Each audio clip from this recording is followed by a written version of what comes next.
What if the first missile in World War III was aimed at a Microsoft office? Yes, you heard that right. Not a military base, not a government bunker, but a tech building on the outskirts of Beersheba, struck by an Iranian missile just hours after Israel obliterated a nuclear scientist in Tehran. Welcome to What If Horizons, the podcast where today's headlines become tomorrow's unraveling. I'm your host, and today we're venturing into a scenario that no longer feels theoretical. What if the Israel-Iran conflict spirals into World War III? Let's not kid ourselves. This isn't a fantasy anymore. Earlier today, Israeli fighter jets conducted a targeted strike outside Tehran, killing a high-ranking Iranian nuclear scientist. The images that followed, black smoke, panicked civilians, emergency teams combing through rubble, were all too familiar. But what came next was anything but routine. Within hours, Iran responded with a coordinated missile assault, not just on military infrastructure in Israel, but on civilian targets too. One of those missiles landed dangerously close to a Microsoft regional cloud hub, disrupting communications and sparking immediate panic far beyond the battlefield. Emergency diplomatic talks were rushed into motion in Geneva. Statements were read, condemnations exchanged, lines drawn, then erased. And just like that, the world stood a little closer to the edge. This isn't just a clash between two bitter regional rivals. This isn't just about nuclear programs and airstrikes. What's unfolding has all the ingredients of something far larger and far more dangerous. In this episode, we're going to explore how this fire could become a wildfire, how a regional tit-for-tat between Jerusalem and Tehran could draw in Washington, Brussels, Moscow, and Beijing, how digital infrastructure, oil tankers, and refugee corridors could become front lines, how proxy wars could merge into a single global conflict. Because let's be honest, wars today don't spread the way they used to. They metastasize through cyberattacks, economic blockades, disinformation campaigns, and missile miscalculations. And the most terrifying part? You never really know when the moment passes from containable to catastrophic until you're already too far in. So let's peel it back. Let's understand how we got here. What exactly just happened on June 21st? Why did Israel strike when it did? What was Iran's calculation? And what happens if just one more target goes wrong? Because if this accelerates, and it just might, we're no longer talking about a crisis. We're talking about the end of the international order as we know it. June 21st. What started as a day like any other became a date already being etched into military briefings and diplomatic cables across the globe. At approximately 3:17 a.m. local time, Israeli fighter jets entered Iranian airspace and carried out coordinated strikes on two high-value targets. The first, a suspected uranium enrichment facility located near Isfahan, long regarded by Western intelligence as one of the cornerstones of Iran's secretive nuclear infrastructure. The second, a command and control complex in Qom, used by Iran's Revolutionary Guard Corps to coordinate missile operations across the region. The strikes were not just precise. They were symbolic. They cut into Iran's national pride, its scientific elite, and its deterrence posture. According to early reports, over 600 people were killed in those strikes, including technicians, engineers, guards, and, inevitably, civilians. There were no warnings, no ultimatums, just a direct message delivered at supersonic speed. And Iran heard it loud and clear. By sunrise, Iranian state television had broken its usual pattern of cautious narrative control. This time, they admitted the damage. Not all of it, of course, but enough to signal that this was different. This wasn't a proxy operation. This wasn't tit-for-tat on the Syrian border. This was direct Israeli aggression on Iranian soil, targeting its core infrastructure. By mid-morning, Iran launched its response. Roughly 42 missiles were fired within a span of 2 hours. Some were intercepted by Israel's Iron Dome system, but not all. 2 missiles landed in central Israel, one just outside Tel Aviv, and another in Haifa, triggering air raid sirens, chaos in the streets, and immediate speculation that the worst was yet to come. But one missile, in particular, set off alarm bells around the globe. Near the desert city of Beersheba, a Microsoft regional cloud data facility suffered heavy structural damage from a near-direct hit. Though casualties were minimal, the symbolic damage was enormous. That site was not just a server farm. It was a node in a vast international digital network used by both civilian institutions and defense contractors across the West. And now, the war had touched it. That single missile redefined the playing field. Because when an Iranian warhead comes within meters of the systems powering Western governments and multinational corporations, the conflict spills beyond borders. What had previously been dismissed as a regional confrontation suddenly becomes a global vulnerability. Almost immediately, ripple effects began to emerge. In Washington, the National Security Council convened an emergency meeting. European diplomats were on back-to-back calls with Tel Aviv, Riyadh, and, privately, Tehran. The Swiss offered a diplomatic backchannel. Turkey offered to mediate. The United Nations issued a generic plea for de-escalation, which was ignored within minutes. Meanwhile, social media lit up with images of smoke rising over the Microsoft complex, paired with captions like Cyber Pearl Harbor and When Servers Burn, the World Bleeds. Financial markets took the signal seriously. The Tel Aviv Stock Exchange dropped 9% in a single trading day. Oil jumped to $101 a barrel. U.S. defense stocks soared. Middle Eastern airlines canceled dozens of routes. And in one particularly telling sign, crude shipping insurance rates for the Strait of Hormuz doubled overnight. This wasn't just an Israeli-Iranian story anymore. This was a global fault line cracking open in real time. And yet, amid all the chaos, amid all the posturing, there was no clear answer to the most important question. What happens next? Will Israel continue its strikes? Will Iran escalate further and target more international infrastructure? Will Western governments intervene militarily or try to contain the fallout? Will Russia and China remain spectators or step in to shape the outcome? Because here's the truth few want to say out loud. The mechanisms that once kept conflict regional, diplomatic firewalls, economic interdependence, mutual restraint, are showing signs of total breakdown. And when those fail, escalation becomes not just possible, but likely. That's what June 21st has made clear. We're no longer watching a border skirmish. We're watching a narrative shift. The kind of shift that history books don't call a crisis. They call it a beginning. Let's be honest about something that world leaders rarely admit. Global wars don't usually begin with declarations. They begin with miscalculations. And sometimes, with funerals. So let's imagine this. One of those Israeli airstrikes that hit Iranian infrastructure? It also killed a European nuclear inspector from the IAEA, one whose presence had been cleared by both sides, but whose schedule had been miscommunicated. The news doesn't break immediately. Iran wants to verify it. Europe wants to contain it. But by the time confirmation reaches Brussels, the headlines are already spiraling out of control. Israeli strike kills EU official. Collateral damage or reckless aggression? And suddenly, what had been a regional chess game becomes something far more unstable, a political earthquake. Here's why that matters. Under Article 5 of the NATO Charter, an attack on one member is considered an attack on all. Normally, that clause is a theoretical shield, meant to deter, not to activate. But politics, as always, adds fuel to the fire. European leaders now face a population watching footage of one of their own, killed by a so-called ally in a war they didn't vote for. The EU calls for accountability. Israel doubles down. The United States urges strategic patience, but Trump's base begins chanting, "Hit back now." Then Iran makes its move. Whether it's retaliation or strategy, Iran greenlights proxy forces across multiple fronts. In Lebanon, Hezbollah launches a massive wave of rockets into northern Israel, overwhelming Iron Dome and forcing full military mobilization. In Iraq, U.S. outposts are targeted with coordinated drone strikes, killing 2 American contractors. In Yemen, the Houthis attack commercial tankers in the Red Sea, halting shipping lanes and spiking global oil prices within hours. Suddenly, the United States isn't just watching. It's in. A formal joint task force is activated. U.S. destroyers move into the eastern Mediterranean. Airstrikes begin on Iranian Quds force positions in Iraq and Syria. Israel steps up with its own deeper strikes inside Iran. The war map expands like spilled ink on fragile paper. And here's where it gets even more dangerous.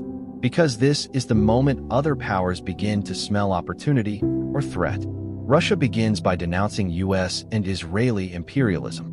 But behind the scenes, it authorizes aggressive cyber campaigns aimed at destabilizing NATO logistics. European train systems are hit by ransomware. Several Polish banks go offline.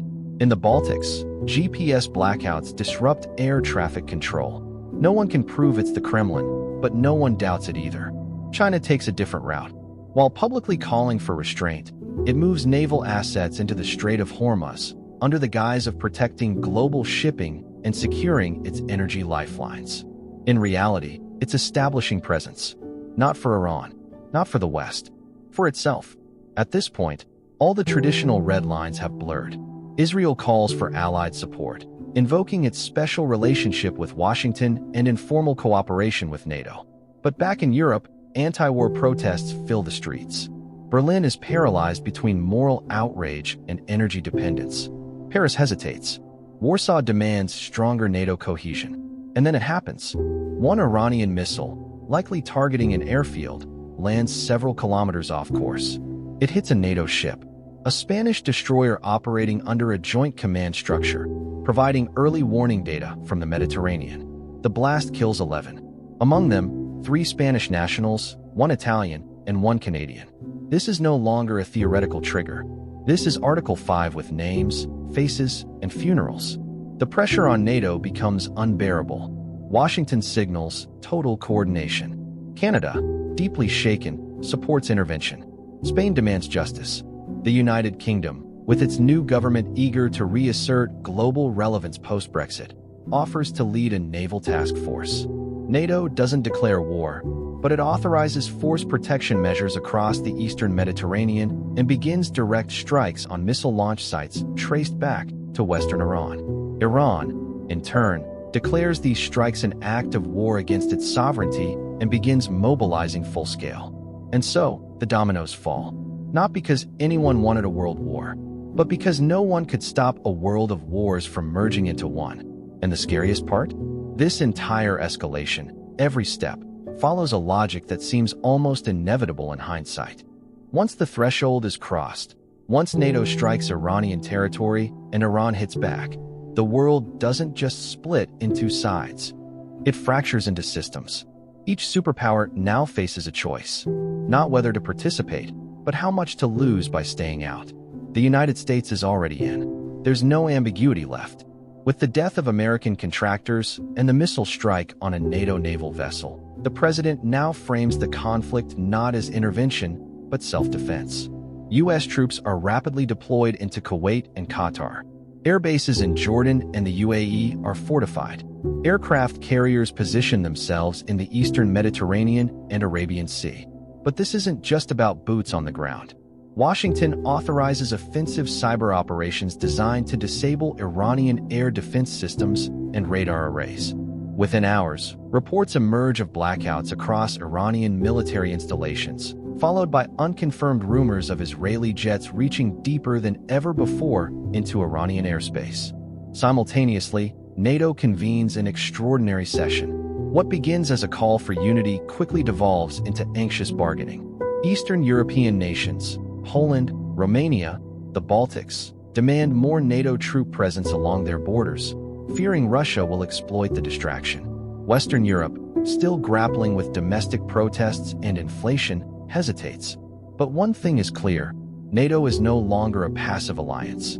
It is an active military participant in a war it did not initiate and cannot easily exit. Then comes Russia. Putin, ever the opportunist, sees 2 options: play spoiler or play kingmaker. Officially, Russia denounces NATO's involvement and declares its strategic partnership with Iran non-negotiable. In practice, it begins electronic warfare operations across the Eastern European theater. Rail systems in Lithuania experience signal disruptions. Satellite links over Ukraine begin to show anomalies. A Russian naval group shadows a NATO fleet near Crete without turning on transponders. In Syria, where Russian and U.S. troops have shared a tenuous deconfliction line for years, that line vanishes. A Russian jet buzzes an American drone. An American convoy is harassed on the road to Deir ez-Zor. Suddenly, every military encounter becomes a potential spark. China, as always, plays the long game, but this time, it accelerates its timeline. While calling publicly for dialogue and de-escalation, Beijing moves its warships closer to the Strait of Hormuz. State media describes it as a protective mission for Chinese oil interests. But regional analysts know better. It's a strategic deployment meant to monitor and subtly challenge Western dominance over energy choke points. Back home, China ramps up oil purchases from Iran in yuan. It signs a secretive logistics deal with Pakistan to ensure overland supply chains in case maritime lanes are blocked. And quietly, it begins putting pressure on Taiwan, not with missiles, but with messaging. Because for Beijing, chaos in the West is opportunity in the East. Now let's shift to the regional players, the ones no longer watching from the sidelines. Saudi Arabia, once wary of open alignment with Israel, now finds itself forced to choose between two threats: Iranian expansionism or domestic backlash. It issues lukewarm support for coalition stability, but stops short of any military action. Behind closed doors, however, Riyadh grants U.S. forces expanded access to its bases and quietly begins funding anti-Iranian factions in Iraq and Syria. The UAE does the same, but faster. Turkey, as always, is the wild card. Erdogan positions himself as the only leader capable of negotiating between East and West. He opens Istanbul to emergency talks, but keeps one hand on the military lever. Turkish drones begin patrolling Iraqi and Syrian skies more aggressively. There are whispers that Ankara may use the chaos to push deeper into Kurdish regions under the guise of counterterrorism. Egypt fortifies the Suez Canal. Qatar doubles down on diplomacy. Jordan pleads for restraint.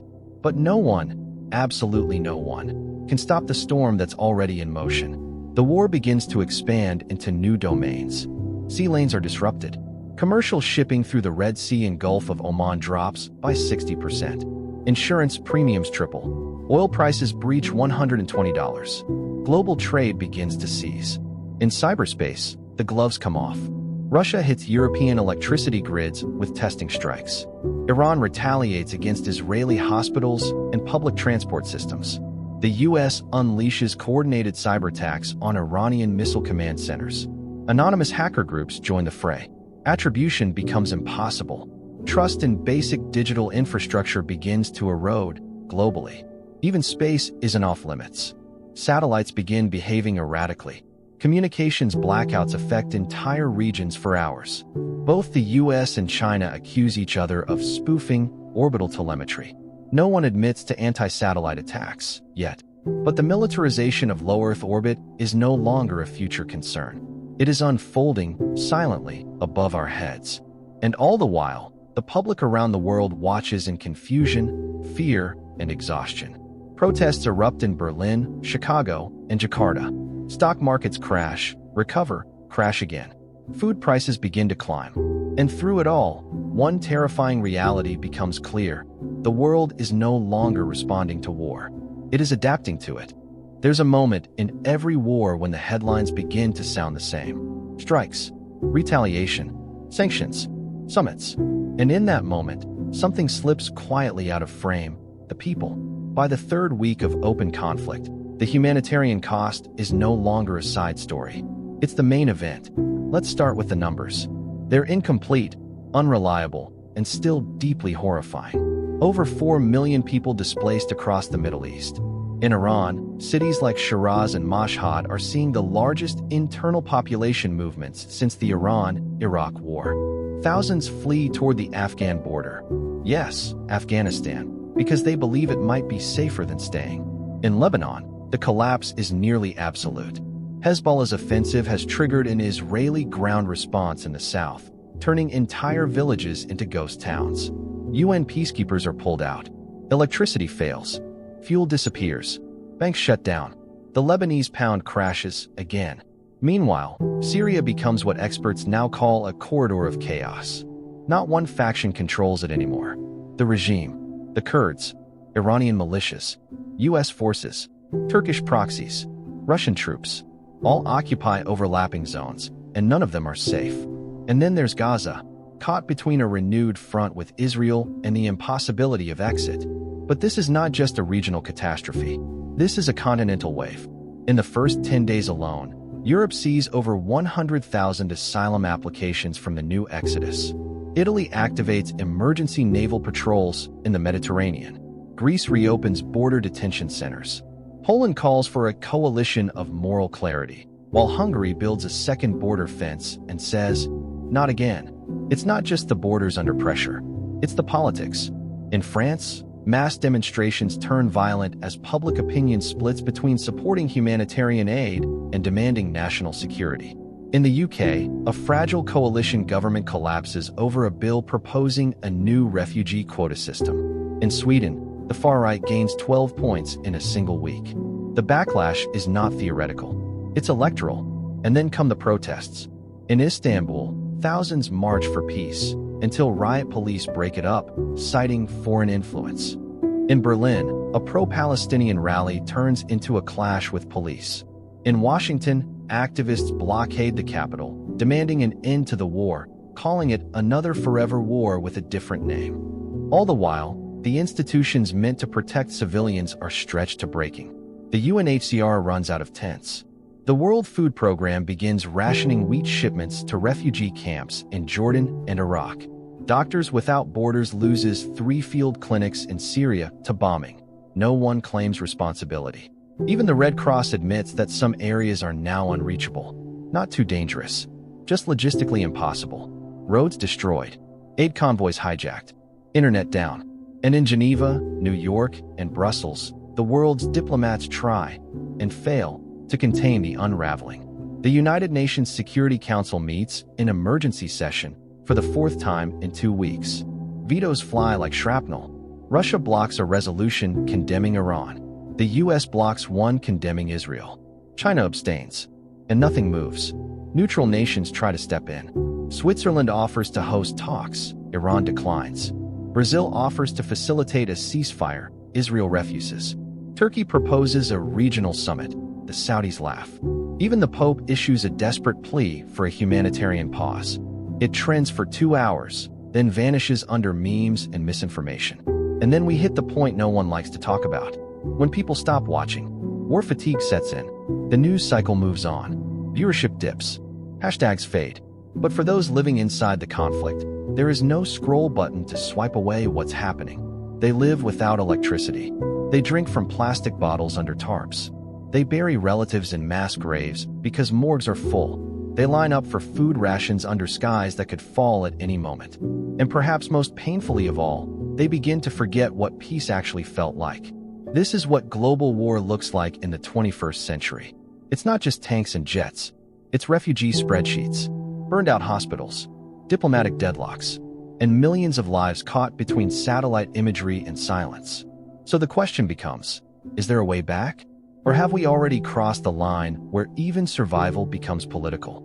You know a war has gone global when Wall Street starts bleeding and central bankers begin speaking in code. In the first 2 weeks after hostilities erupted, oil prices did what they always do in a Middle Eastern conflict. They spiked. But this time, they didn't stop. $80 became $90, then $100. And within days of the NATO-Iran skirmishes escalating, Brent crude cracked $120 a barrel. Not because of a supply shortage, not yet, but because of fear. The Strait of Hormuz, a narrow maritime corridor through which 1/5 of the world's oil flows, had become a battleground. Iranian mines, US destroyers, Houthi drone attacks, insurance premiums for tankers operating in the Gulf quadrupled. Some shipping lines suspended operations altogether. Then came the dominoes. Shipping costs skyrocketed, and not just for oil. Grain shipments from Asia to Africa slowed to a crawl. Semiconductor components stuck in port. Medical equipment delayed. Within weeks, entire sectors started to sputter. Pharmacies in Europe began reporting shortages of basic antibiotics. African food importers raised prices by 30%.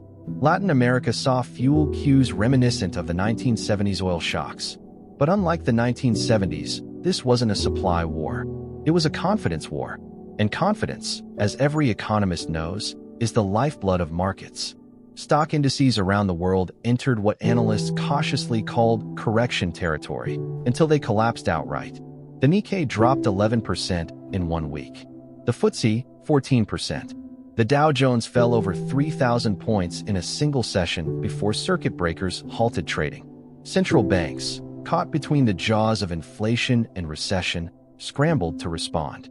The U.S. Federal Reserve raised rates by 50 basis points, hoping to contain spiraling energy inflation, even as unemployment rose sharply in key sectors. The European Central Bank froze its balance sheet, reversing months of cautious quantitative easing. In emerging markets, currencies began to fall like dominoes, with Turkey, Egypt, and Pakistan taking the first hits. And behind the charts, behind the numbers, behind the jargon, were people, the same ones already staggering from the pandemic, climate volatility, and global debt fatigue. In Cairo, breadlines reappeared. In Buenos Aires, black market dollars surged. In Jakarta, subsidies were slashed overnight. In San Francisco, food banks reported record demand. This wasn't just a Middle East crisis anymore. This was a global liquidity panic. And into that vacuum came the sharks. Private equity firms began quietly acquiring distressed shipping companies. Wealthy nations started hoarding grain and fertilizer. The wealth gap, already obscene, widened further as speculative investors shorted currencies and bet on the collapse of smaller economies. Meanwhile, governments turned to fiscal policy like it was morphine. Subsidies, bailouts, emergency spending bills. But with debt already at historic highs, confidence in sovereign credit began to waver. Rating agencies hinted at downgrades. Bond spreads widened. And the specter of sovereign default, something the world hadn't seriously grappled with since the Eurozone crisis, was suddenly very real. In Rome, in Pretoria, in Colombo, in Manila, and all the while, central banks whispered a word they hadn't used in over a decade. Stagflation, high inflation, low growth, political paralysis. It's the economic version of trench warfare. No movement, just slow, punishing attrition. But the most dangerous part of all wasn't in the markets. It was in the living rooms. Public trust in governments collapsed faster than the indices. People stopped believing the daily briefings. They stopped trusting energy ministers, central bankers, even TV anchors. In France, truckers blockaded fuel depots. In Nigeria, cities shut down over blackouts. In India, farmers marched again, this time not over laws, but over diesel. Because when the price of fuel doubles, the cost of everything else goes with it, from fertilizer to flour. When global war hits the global economy, it doesn't wear a uniform. It doesn't fly a flag. It walks into your kitchen. It sits on your electric bill. It steals from your savings. And it tells you that someone else, somewhere far away, decided your future. The longer the war continues, the more this economic shock morphs into something else, something slower, harder to measure, and far more corrosive. Disillusionment. And once that sets in, you're not just fighting inflation anymore. You're fighting collapse from the inside out. There comes a point in every conflict when the question shifts from who's winning to how do we survive this? By week 5 of the Israel-Iran escalation, that shift is no longer theoretical. It's operational. And around war rooms and diplomatic tables, a grim calculation begins. Is there still time to stop this war from becoming unending? Or have we passed the event horizon? Let's start with the military reality. Neither Israel nor Iran wants to back down publicly. For Israel, halting now would look like weakness in the face of existential threats. For Iran, restraint would risk undermining both domestic legitimacy and regional influence. But behind closed doors, both sides are bleeding. Israel's Iron Dome systems are exhausted. Tel Aviv's economy is buckling under reserve call-ups and daily disruption. Tourism has vanished. Domestic protests are growing. Its allies, especially in Europe, are getting nervous. Iran, meanwhile, is facing economic strangulation. Sanctions are biting harder than ever. Internal unrest is flaring again in provinces long neglected by Tehran. The Revolutionary Guard is spread thin across Syria, Iraq, and its own streets. And the death toll is quietly rising among Iran's political elite. So here's the harsh truth. Both sides need a way out. But neither can afford to look like they're asking for one. This is where third-party diplomacy comes in, or tries to. Several nations, neutral or opportunistic, have stepped forward offering mediation. Switzerland, ever the neutral broker, proposes a back-channel via Geneva. Private talks begin between low-level Israeli and Iranian security officials, but stall quickly over preconditions. Turkey offers a regional peace summit in Ankara. Erdogan brands himself the indispensable bridge, but his own airstrikes against Kurdish regions make him a controversial choice. Brazil, under a newly assertive foreign policy, sends envoys to both capitals. Their pitch: a Latin American-led de-escalation model, outside the usual U.S. Russia-China axis. It garners headlines, but little momentum. And so the proposals multiply, but the trust does not. Because trust, once shattered, isn't easily rebuilt with resolutions and translators. In the meantime, the global diplomatic stage grows more fractured. The United Nations, already paralyzed by veto politics, becomes a site of performative outrage rather than practical solutions. The Security Council meets weekly. Statements are made. None are implemented. The G20 attempts an emergency summit, but China refuses to attend unless Taiwan is excluded. The US walks out in protest.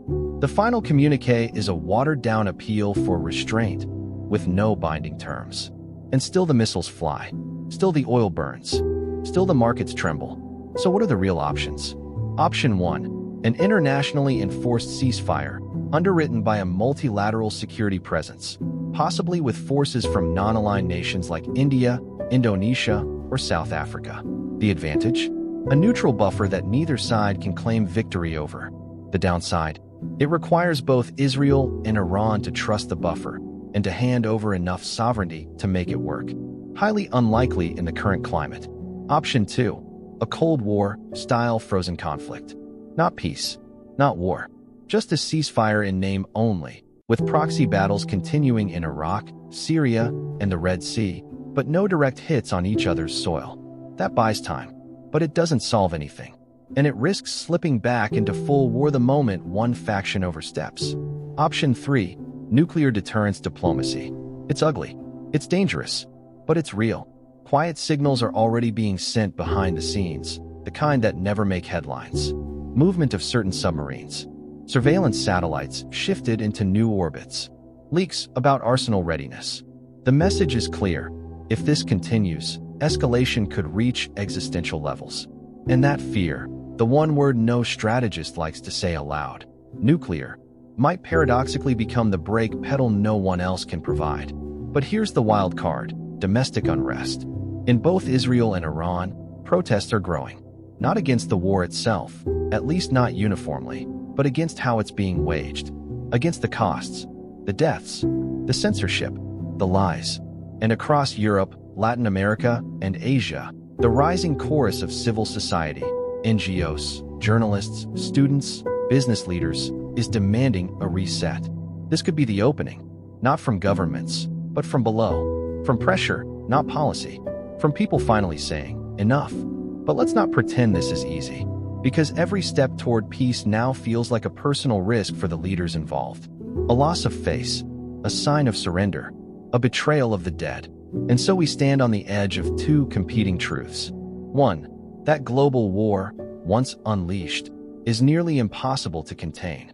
Two, that if we don't try now, urgently, imperfectly, even desperately, we may never get another chance. What if we didn't stumble into World War III with sirens and speeches, but with silence?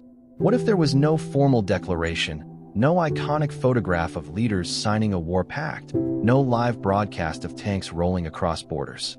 No day that the world stopped.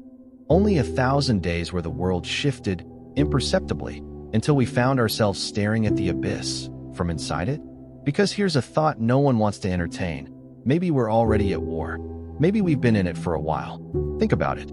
Multiple countries engaged in direct military operations across borders. Civilian infrastructure, hospitals, energy grids, communication satellites, under attack. Proxy wars intensifying from Lebanon to Yemen, from Iraq to the high seas.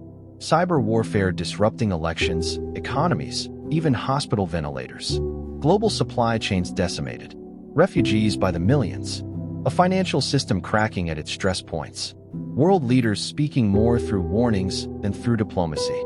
Nuclear forces quietly repositioning. Arsenals dusted off. Drills no longer hypothetical. The signs are there, if we're willing to read them. And the scariest part? No one planned it this way. No one woke up and thought, let's start a world war today. Instead, it happened the way most disasters do, slowly, then all at once. The kind of escalation that sneaks in disguised as defense.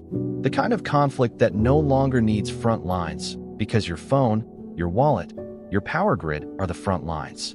And the reason we haven't fully recognized it? Because it doesn't look like the last two world wars. There are no trenches, no Pearl Harbor, no Blitz. This is a 21st century war, asymmetric, hybrid, fragmented, digital.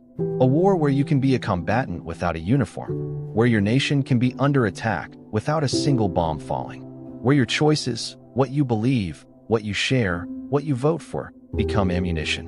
And maybe that's why it's so dangerous.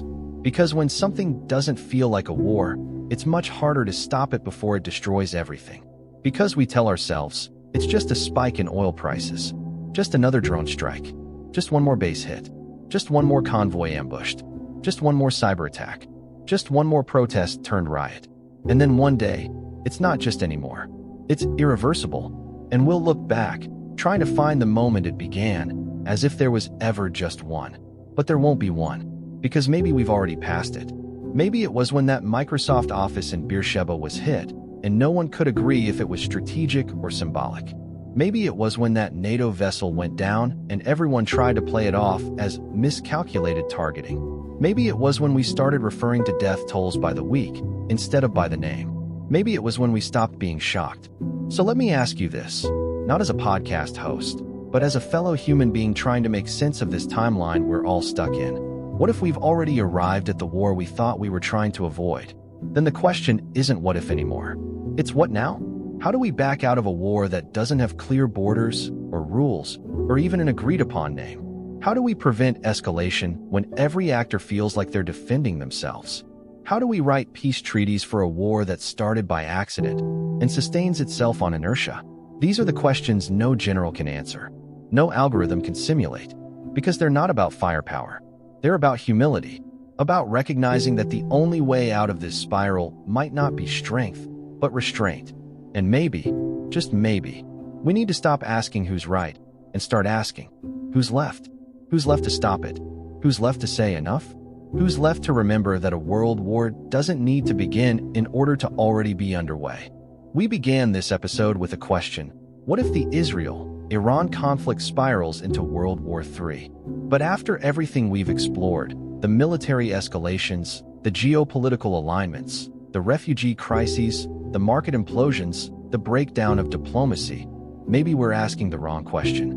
Maybe the question isn't what if this becomes World War III, but rather, what if it already has, and we're just too busy naming it, analyzing it, politicizing it, to realize it's already here? Not with mushroom clouds or battlefield maps, but with overloaded servers, severed sea cables, sabotaged ships, shattered supply chains, silenced journalists, sanctions layered over rubble, families migrating from conflict zones with no clear borders, and entire economies reacting to decisions made by men in rooms without windows.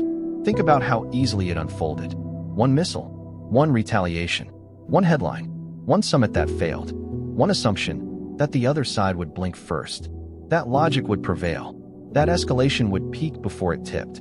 But escalation, as history warns us, never sends an RSVP. It just arrives.